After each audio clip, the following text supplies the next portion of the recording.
Welcome back, boys and some girls.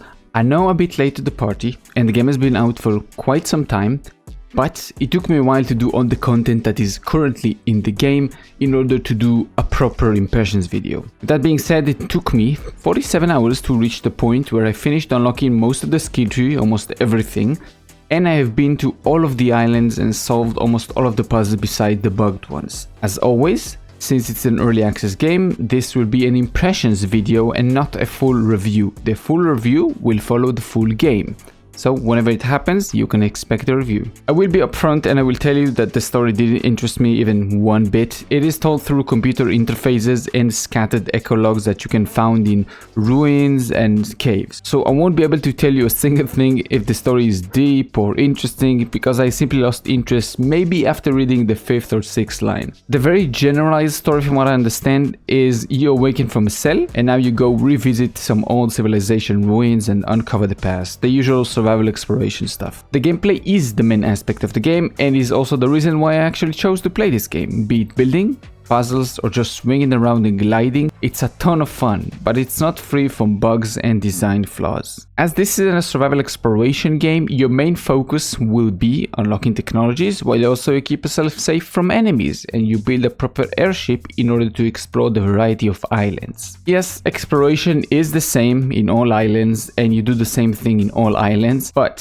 solving puzzles or finding enemies, all of it you do, yes, it's the same, but you do it in different places, and the places are quite different and interesting to explore at your own pace. However, the freedom to go at your own pace is a double-edged sword, because you won't know what level each island is until you encounter some kind of an enemy in it, and it can be after quite some time you spent in a dark puzzle room, meaning you might lose a lot of progress and items if you die just because you didn't even know that the island wasn't meant for you at all at this time. I'm not saying I wish for scaling enemies, but I simply wish for a warning or an obvious level icon or something to the islands. The reason why is I'm not going to just keep driving in between islands until I find the correct run. Nobody's going to do that. So what tends to happen is that I'm just going to find a spot to hide and keep popping into view, shoot a couple of bullets and then hide again.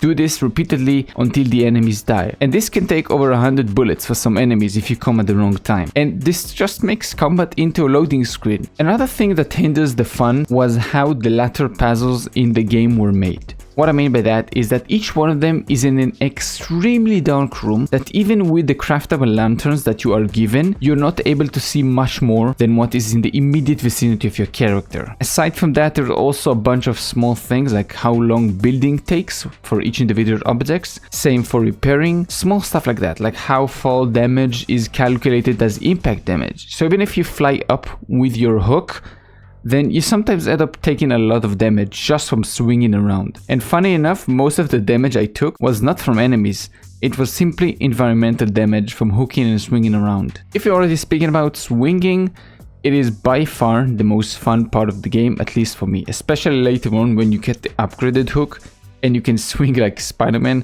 and you add onto that the wing glider combination. Just traveling around becomes so much fun to do off your ship.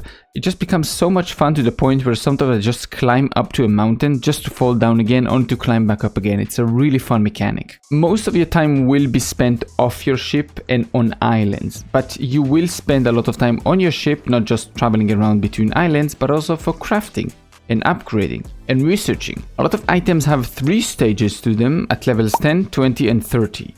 Each stage jump gives you a very decent stats boost to the item. It can be either weapons, it can be sails or whatever. So for example, if you take a gun and you level it up to level 30, it will be significantly stronger than the same weapon at level 10, at level 0, at level 20, at whatever level if it's not level 30. To level up an item, you need resources and experience cards. Both of them you find just while exploring around the map in caves and in ruins. In general, your gameplay will be split into early and endgame.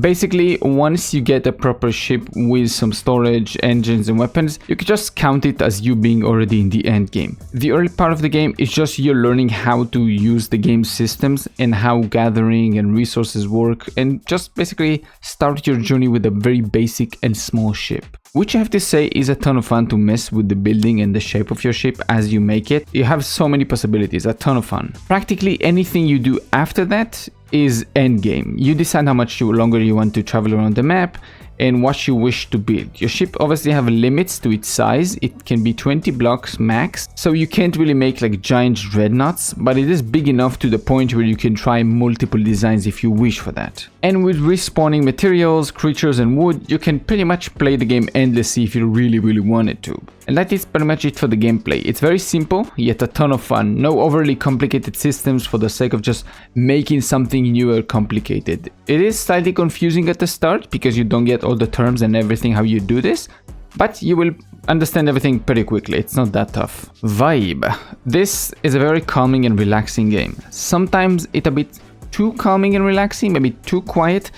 I just wish it was something more constant, like more constant sound, either music or creature or sounds. I know there is background music, but it's not all the time. It can only be heard during certain moments or maybe certain places. I really haven't tested which one it is, but it's sometimes uncomfortably quiet. And I'm the kind of man that I do enjoy an alone quiet time quite a bit.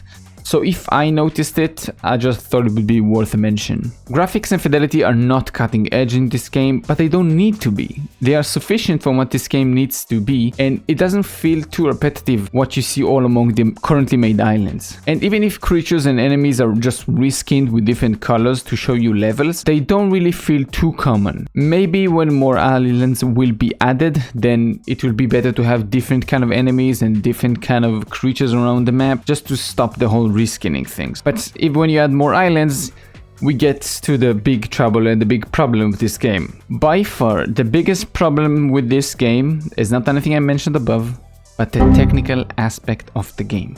Constant freezing and crashes, FPS drops, and a couple of bugged puzzles. It is the reason why I could not make a proper let's play on this game, because I kept crashing. It reached to a point where it happened to me exactly every 56 seconds at one point. I don't even know why. So it's a big red warning. If you can't tolerate these kind of problems, just hold on and wait. Monetization wise, the game costs $25. It does not appear to have any other DLC or any in-game purchases at the time of writing this script, but the future is always unknown. So to summarize, yep, I recommend you play this game. However, probably not now.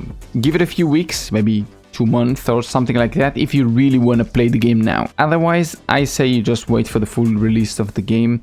While there is a decent amount of content and the price that you spend for the time or the fun that at least you have, what I think it's worth it. You might be different, so consider what I just mentioned and maybe showed you, and just listen and make your own decision and opinion about it. But that's gonna be it. I hope you enjoyed this one. If you did, thank you. If you didn't, let me know so I can improve. Besides, keep safe. See you next one. Bye bye.